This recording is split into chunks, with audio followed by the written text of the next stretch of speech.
karena saya dokter anak, otomatis selama yang anak-anak sih sebenarnya sepanjang dia transfusi rutin dan periksa kadar besi rutin dan minum obat bagus, dia bisa sampai dewasa. Nah, cuma memang di dewasa itu banyak yang kadang nggak bertahan karena itu yang penumpukan zat besi itu.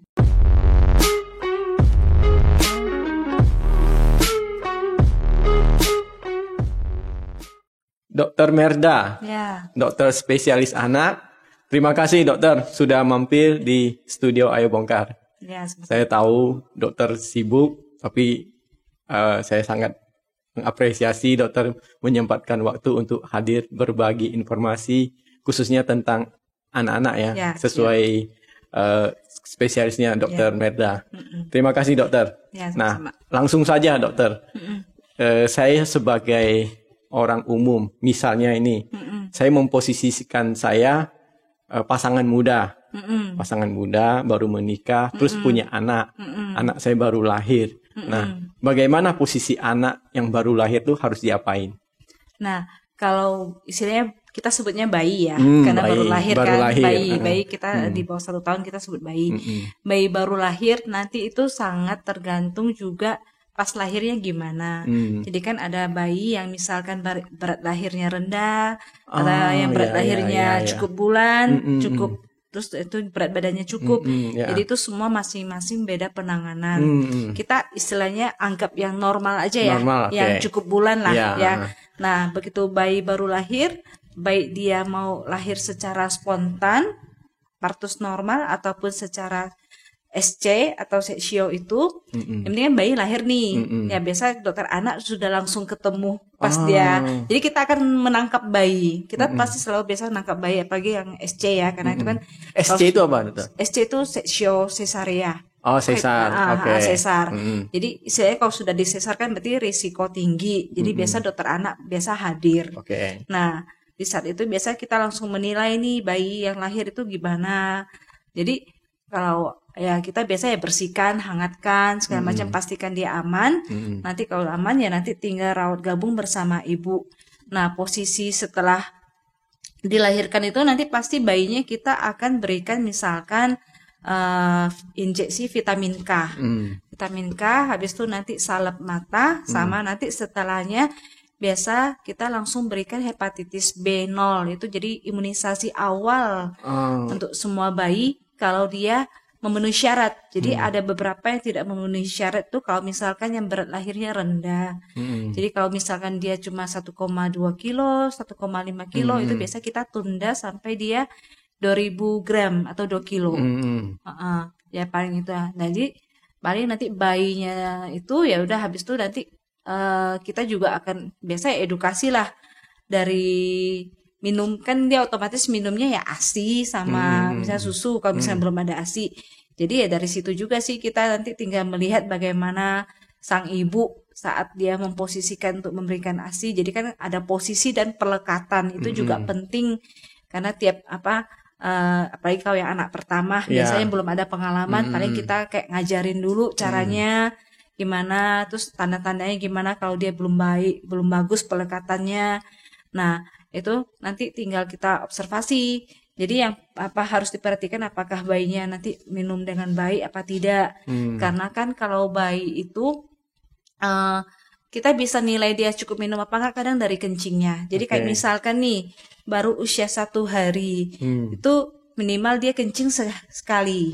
Nanti kalau udah 2 hari minimal 2 kali, 3 hari 3 kali. Nanti di usia lebih dari 4 hari minimal 4 kali seterusnya. Jadi itu salah satu mungkin pengetahuan yang diperlukan juga ya. Jadi biar nggak panik orang tua ya. Jadi kalau bayinya nanti bisa pipis lebih dari 4 kali saat dia usia 4 hari ke atas ya bagus berarti. Tapi kalau ternyata nanti dia kurang minumnya, itu nanti harus wanti-wanti. Berarti kan dia masih kurang minumnya. Karena kalau kurang minum dari awal itu nanti sering kuning. Nah, itu salah satu penyebab kenapa bayi kuning biasanya itu bisa karena kurang minum. Jadi kalau yang tidak fatal biasa kita anjurkan banyak minum ASI ibu ataupun diberikan susu. penggantinya. Kalau nanti karena akan dibuang lewat kencing ya. Nah, sama ya dijemur lah, tapi terus terang jemur tidak mengurangi banyak kejadian kuning. Yang penting itu sebenarnya pas adalah minum yang banyak. Minum yang banyak ya. Sama kalau memang kuning sekali ya pemeriksaan objektifnya ya kita cek darah ya, cek bilirubin. Kalau memang tinggi ada batas sesuai usia hari. Kalau memang tinggi ya kadang kita sarankan di fototerapi atau sinar biru. Oke, gini. Tadi dokter kan sudah sempat singgung vaksin imunisasi. Nah, berarti bayi yang tadi seperti yang saya bilang untuk orang yang punya baru pengalaman punya bayi itu bayinya harus diimunisasi ya. Ya, jadi gini, semua bayi baru lahir prosedurnya istilahnya di Indonesia ya. Kita karena nganggap Indonesia ini adalah endemis hepatitis B. Jadi itu sudah ada penelitiannya, sudah ada istilahnya rekomendasi dari dokter anak, dari dokter kandungan, dari ini melihat angka endemis di Indonesia kan cukup tinggi. Jadi makanya diputuskan itu pemberian hepatitis B ini memang sejak awal. Jadi sejak 24 jam pertama. 24 jam pertama. Ya, kalau dulu itu diwanti-wanti kalau bisa dalam usia 12 jam. Tapi seiring sekarang syaratnya itu pokoknya di bawah begitu lahir sampai usia 24 jam sudah harus dapat imunisasi hepatitis B0-nya itu. Itu wajib ya. Wajib. Kecuali itu dia tadi yang berat badannya lahir rendah. Ya, kita ngomong yang normal. Bayi normal ya. Berarti semua bayi di Indonesia diwajibkan untuk imunisasi, betul ya? Nah, manfaat imunisasi untuk bayi dan anak itu apa, dokter? Nah, ini imunisasi kan otomatis kita memberikan suatu istilahnya vaksin ke dalam tubuh bayi ini nih. Jadi itu nanti prosesnya biar si bayi mempunyai antibodi. Jadi dalam tubuhnya sudah ada pengenalan antibodi ini. Jadi kalau misalkan nanti dia terkena virus atau bakteri yang disebabkan oleh penyakit itu, dia sudah ada perlindungan. Jadi kayak misalkan ini hepatitis B. Jadi kalau misalkan dia sudah dilindungi dengan imunisasi hepatitis B dari awal dan sesuai dosis. Jadi nanti ada dosis ya. Nah, itu berarti dia sudah mempunyai perlindungan di dalamnya. Jadi kalau misalkan nanti amit-amit dia istilahnya saya luka nih terus terkena yang ada oleh persoalan yang ada hepatitis B-nya misalkan. Jadi dia sudah ada perlindungan. Jadi istilahnya imunisasi atau vaksin ini adalah program pemerintah lah ya. Ya program pemerintah, tapi itu ya istilahnya salah satu pencegahan untuk penyakit yang bisa dicegah. Jadi kita udah tahu misalkan penyakit campak, penyakit cacar, ini sudah ada vaksinnya, polio. Ya ini semua yang penyakit. Jadi untuk menghindar semua itu sangat perlu untuk imunisasi. Jadi kan sudah melewati prosedur yang lama ya, proses yang lama ya. Jadi ini semua penyakit yang sudah bisa dicegah dengan imunisasi yang sudah tersedia, ya pemerintah akan memprogramkan dalam programnya. Jadi memang untuk melindungi. Jadi memang sih nanti programnya itu makin lama makin banyak. Sekarang sih yang paling standar yang sudah terbaru kan 2020 itu yang dianjurkan. Tapi kedepannya sih biasa pasti akan bertambah. Nah tadi kan dokter juga sempat singgung kalau bayi yang lahir 2 kali 24 jam itu imunisasinya imunisasi apa tadi? Lupa. Hepatitis B0. Hepatitis B0. Nah, itu ada jadwalnya nggak? Setelah itu imunisasi apa lagi gitu? Ya, itu ada jadwalnya. Jadi setelah hepatitis B0 pada saat lahir nih, nanti dia untuk hepatitis yang sama, dia akan diulang pada saat usia 2 bulan, 3 bulan, 4 bulan, dan 18 bulan. Ada jadwalnya. Jadi sebenarnya dalam 1 tahun pertama itu banyak sekali vaksin yang diprogramkan yang harus didapat oleh anak-anak. Nah, untungnya sekarang ini hepatitis B ini dicampur dengan vaksin lain, alias di combo jadi satu gitu jadi ya. Satu. Jadi dia mengandung beberapa vaksin sekaligus, otomatis itu memudahkan pemberian vaksin. Nah, jadi combo sekarang yang terbaru ini yang kayak misalkan yang isi 5 yang punya pemerintah, kita sebut merek lah ya, Pentabio.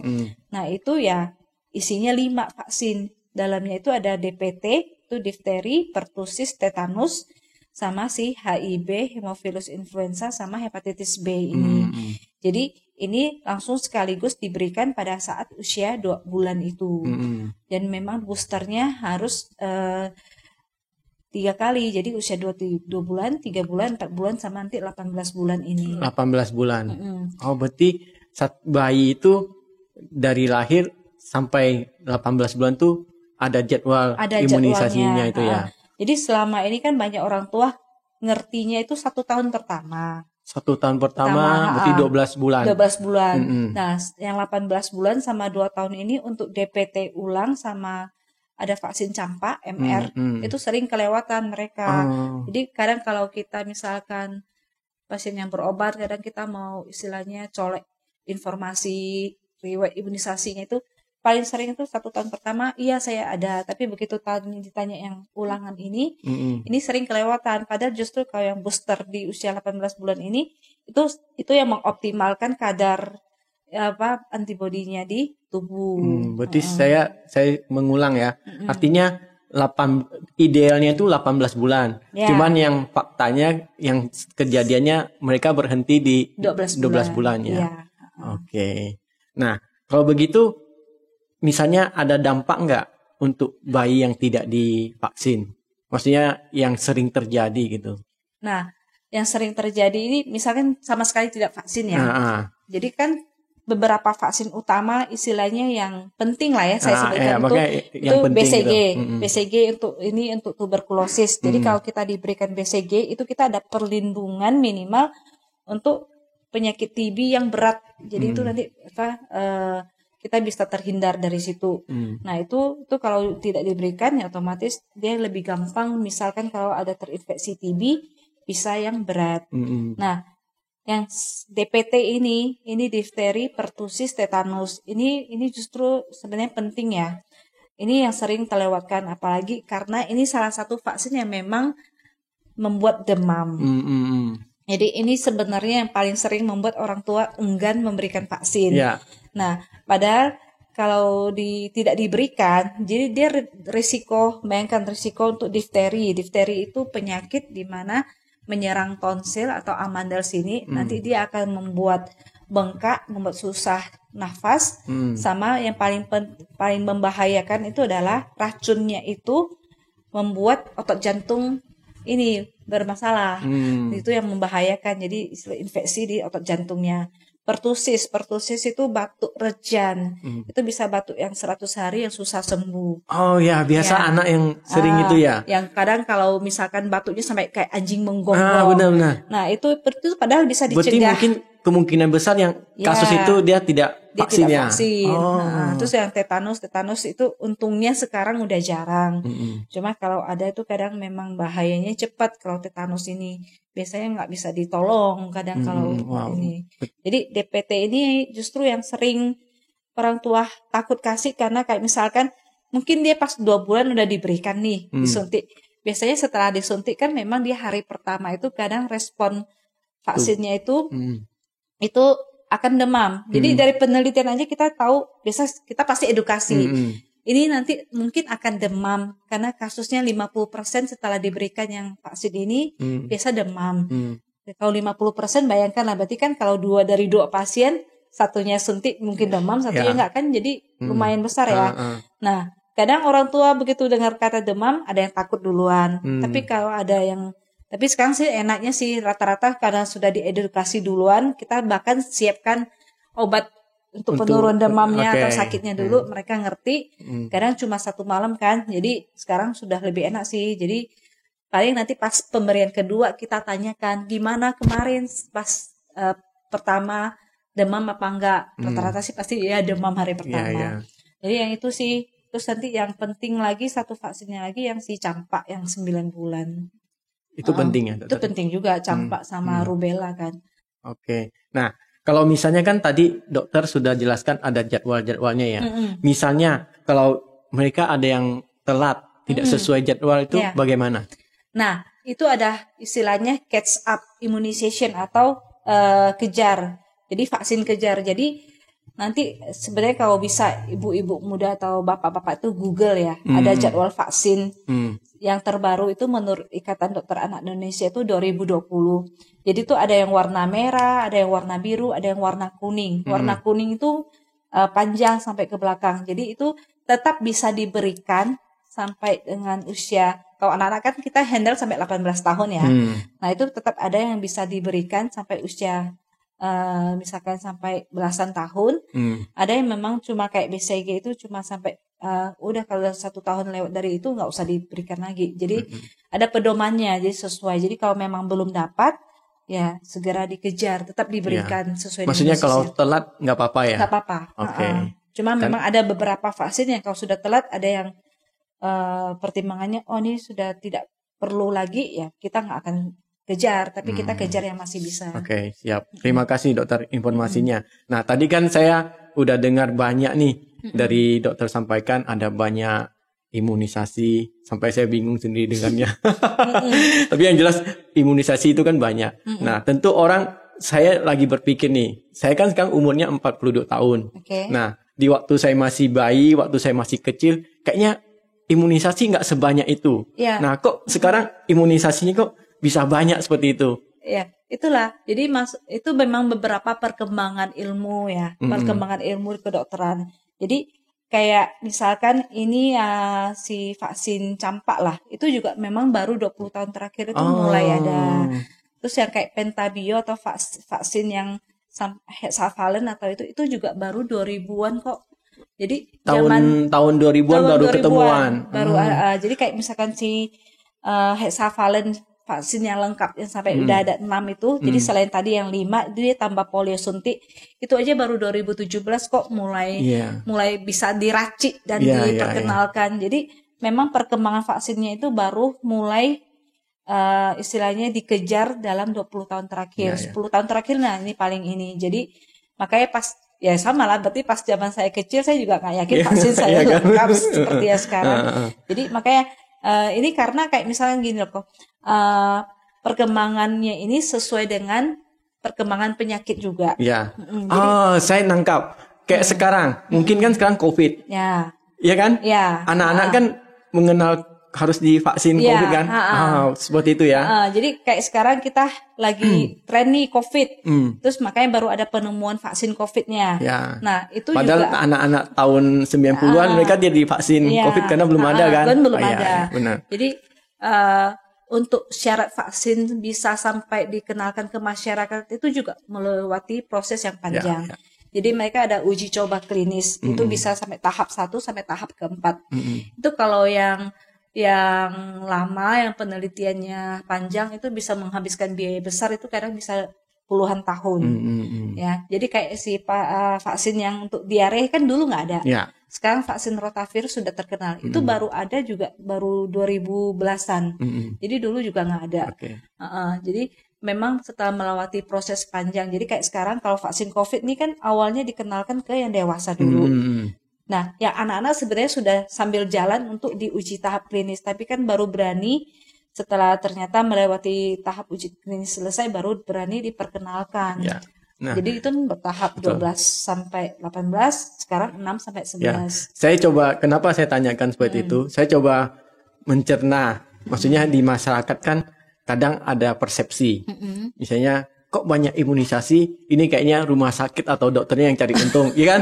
Mungkin ada persepsi seperti itu kan? Sebenarnya tidak ya, karena kan perkembangan ilmu pengetahuan, sebenarnya semakin kita dikasih imunisasi, justru tubuh kita lebih bagus ya. Karena vaksin itu kan mencegah dan penemuannya kan terus berkembang dan itu butuh waktu ya. Nah, mudah-mudahan ini bisa membuka mindset masyarakat lah ya. Oke. Nah, kalau gitu ada mitos nggak tentang imunisasi, dokter?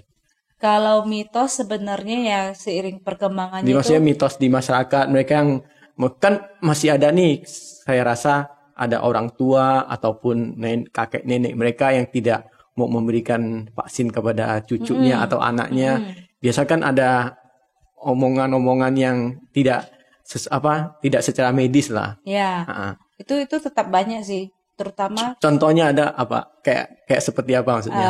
Yang paling sering sih yang paling kan kita orang Chinese ini ya. Nah, itu juga saya sering ketemu yang memang sesama misal orang kayak gitu. Itu ya justru dia nggak berani vaksin karena diminta kakek neneknya nggak usah. Kalau nanti divaksin nanti dia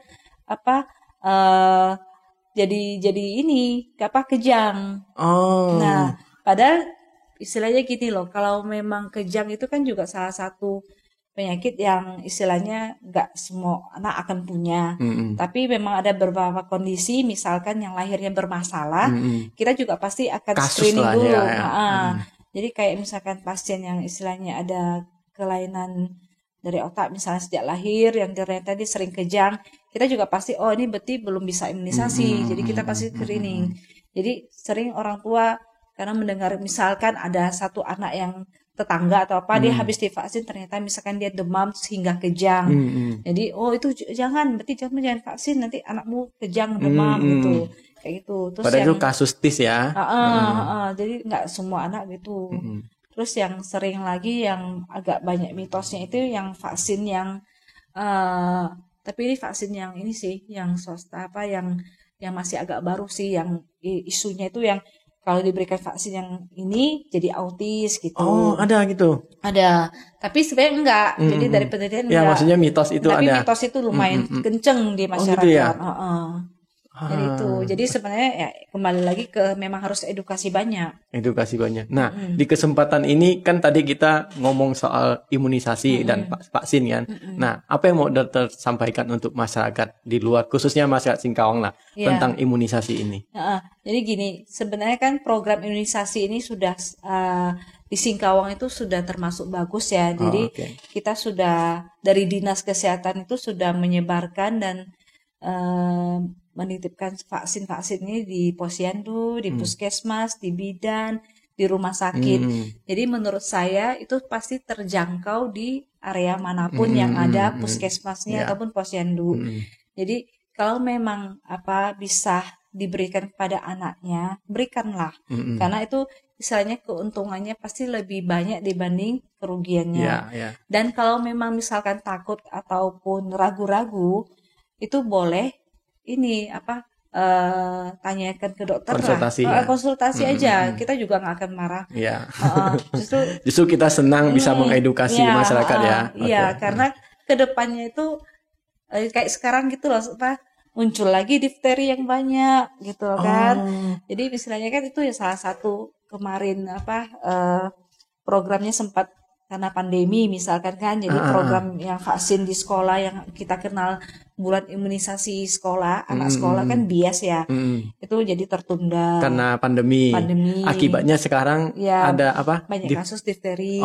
Terus bukan cuma itu sebenarnya, jadi selama yang kayak pandemi gitu kan banyak yang takut ke rumah sakit atau takut jadi nggak berani vaksin anaknya. Artinya imunisasi itu kan nggak berjalan.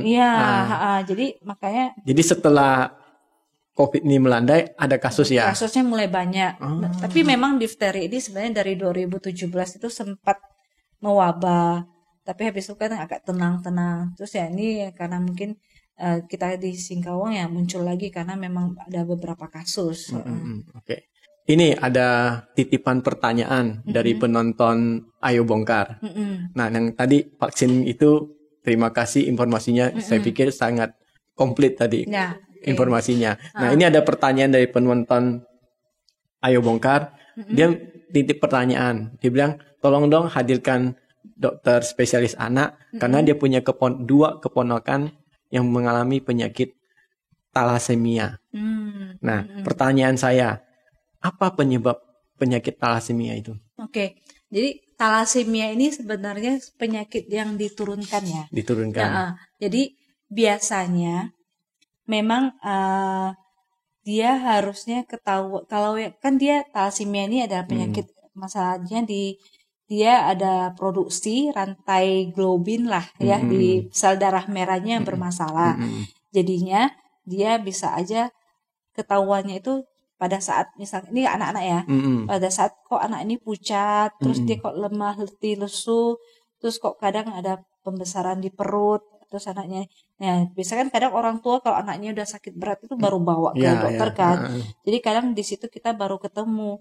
Pada saat itu biasa kan kita akan melihat, oh ini anak pucat segala macam, terus ada pembesaran organ limpa, oh takutnya kan paling sering kan mengarah ke situ selain keganasan ya. Maksudnya gejalanya ya? Gejalanya. Jadi biasa ya kita nanti akan cek darah. Objektifnya itu nanti HB, hemoglobinnya itu berapa. Biasanya kadang kalau yang berat itu langsung tahu-tahu anak itu bisa aja langsung 6 lebih, 7 lebih. Padahal kan normalnya berapa? 11 sampai 12. Oh, oke. Jadi dari situ nanti baru kita telusur, kadang kita nanti minta tolong untuk mengecek gambaran darah tepinya. Sama biasa kita ada pemeriksaan khusus untuk talasemia. Itu saat ini kalau di Singkawang memang belum bisa, kita masih kerja sama ke Pontianak untuk kirim. Itu nanti untuk mendeteksi HbF atau itu istilahnya analisa HPLC anemia itu. Jadi apakah memang masih HbF itu hemoglobin fetusnya, jadi masih tinggi. Kalau itu memang masih tinggi, berarti memang dia salah satu talasemia. Nah, talasemia itu nanti ada dibagi 3. Jadi ada yang minor itu paling jadi dia kadang cuma pucat tapi nggak sampai yang perlu transfusi. Sering transfusi gitu. Jadi paling dia cuma transfusi pucat. Apa nih? Darah. Nanti kita ngupas di situ ya. Terus ada talasemia yang intermedia, kadang ini dia mungkin butuh transfusi tapi jarang, jadi bisa aja 3-4 berapa bulan sekali. Nah yang paling kasihan ini sebenarnya si talasemia mayor. Berarti ini rutin, bahasa sederhananya yang berat ya? Yang berat. Jadi ini bisa dibilang 3 minggu sekali atau sebulan sekali pasti transfusi darah.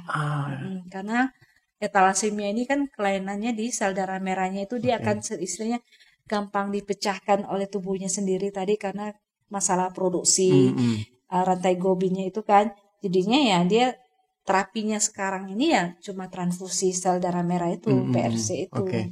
Berarti penyakit talasemia ini termasuk penyakit berbahaya? Itu bisa kita kontrol. Jadi istilahnya gini. Maksud saya termasuk penyakit berbahaya tidak? Kalau yang berat. Berat ya? Ya, kalau yang talasemia berat ya. Jadi yang membahayakan itu sebenarnya bukan jadi dia kalau dia rutin transfusi itu terjaga. HB-nya kalau terjaga dia bisa hidup seperti biasa normal. Cuma ada salah satu yang harus diperhatikan pada talasemia berat yang sering transfusi adalah penumpukan ini kadar ferritin atau zat besi dalam tubuhnya. Zat besi. Ya, itu jadi kalau menumpuk di tubuh itu yang bahaya. Jadi untuk kasus yang talasemia mayor itu makanya itu harus di rumah sakit karena nanti kadang kita periksa rutin untuk kadar ferritinnya atau kadar zat besi dalam tubuhnya. Kalau ternyata tinggi, ya dia perlu obat untuk untuk kelasi zat besinya itu.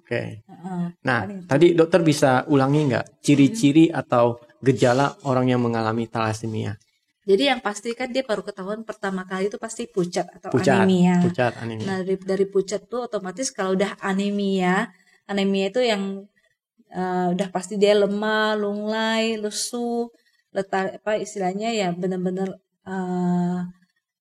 karena pucat lemas gitu loh ya, karena HB-nya rendah.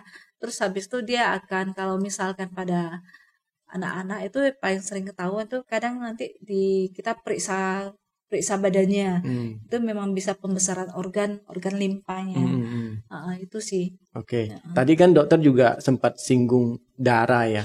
Nah, mungkin di masyarakat umum, apakah talasemia ini termasuk kanker darah? Beda ya? Nah, penjelasannya dokter. Nah, talasemia ini penyakit yang diturunkan, yang dimana dia bermasalah di produksi sel darah merahnya. Jadi di lantai globinnya itu. Jadi dia terapinya ya, dia tambah darah. Tapi kalau kanker darah ini yang umum yang kita ngomong leukemia, itu kan sel darah putih. Nah, itu bedanya lagi. Itu memang gejalanya akan sama. Jadi kadang gini, ada anak-anak datang tahu-tahu dia HB-nya kadang ini lebih drastis ya kalau leukemia. Jadi kadang datang bisa HB-nya itu 4 lebih, 5 lebih berat biasanya. Dan kadang nanti dia ada demam lama, terus gampang misalkan lebam, gampang lebam, terus dia akan merasa tulang-tulangnya pegel, terus ya itu dia sering mimisan, itu bisa. Jadi kadang memang makanya kadang kita agak hati-hati pada anak yang pucat datang. Itu kalau dia sama sih dia bisa pembekalan organ juga. Makanya ini yang hati-hati kita harus periksa.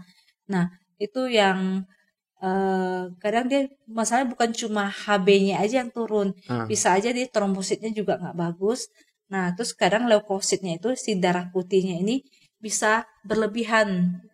Kalau di awal-awal mungkin masih normal, tapi kadang ada yang datang-datang yang sudah jelek itu kadang dia bisa kita istilahnya hiperleukositosis, kadang bisa sampai leukositnya itu di atas 50.000, 100.000. Okay. Nah, tadi kan dokter juga ada bilang kalau thalassemia ini kan ada 3 jenis ya. Yang minor, satu lagi yang kalau saya pakai bahasa sederhana, yang ringan, sedang, sama yang berat. Itu yang ringan itu yang minor ya. Ringan itu yang minor, yang itu paling kita cuma pembawa. Oke, pertanyaan saya. Yang minor ini apakah bisa disembuhkan? Yang minor ini nggak akan bisa disembuhkan, tapi dia cuma akan ikut terus, tapi yang penting dia terkontrol.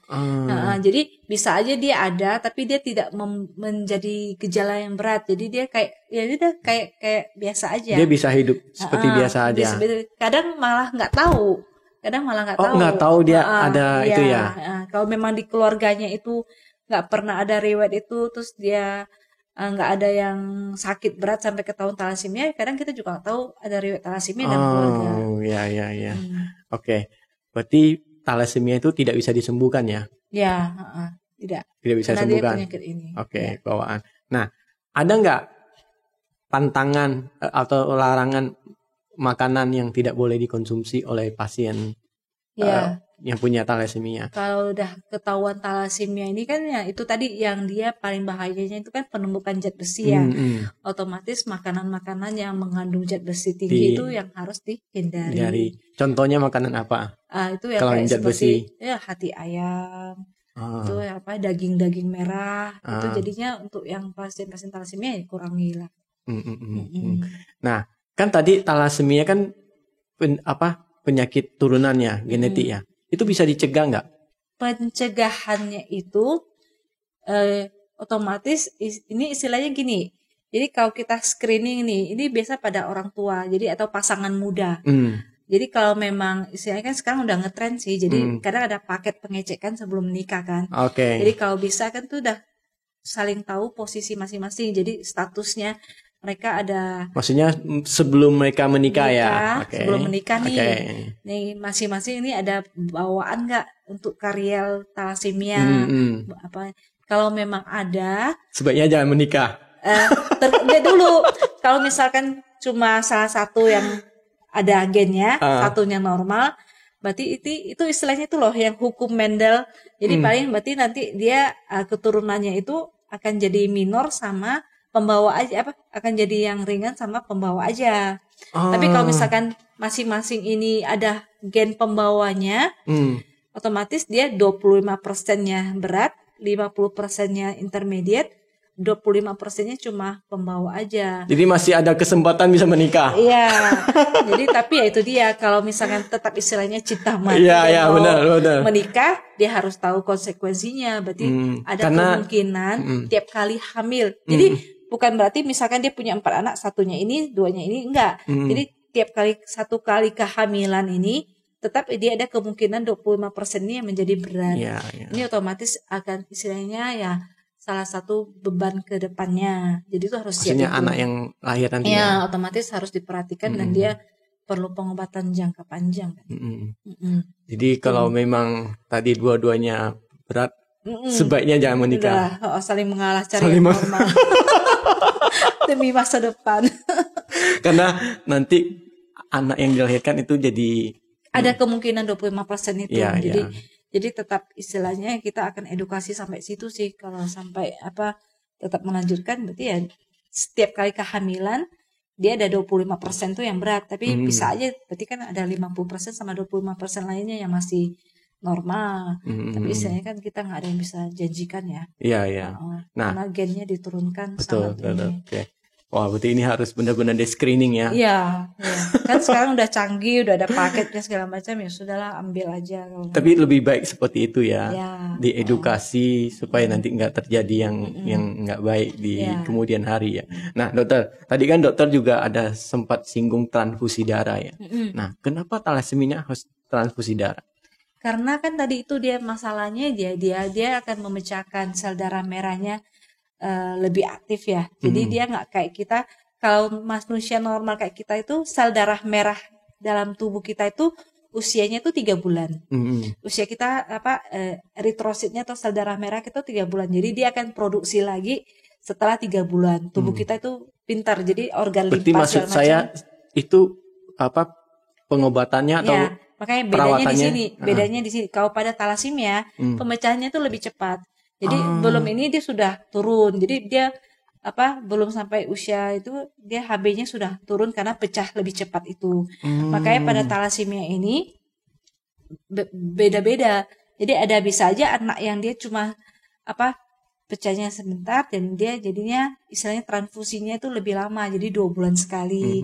Tapi ada yang berat itu kadang 2 minggu sudah harus transfusi, ada yang 3 minggu sudah transfusi. Jadi kembali lagi ke dianya sendiri sebenarnya. Jadi beda-beda. Berarti satu-satunya cara memang transfusi darah ya. Oke. Nggak bisa dengan minum obat dan lain sebagainya. Nggak bisa, karena itu benar-benar kejar untuk sel darah merahnya kembali lagi beredar di tubuhnya.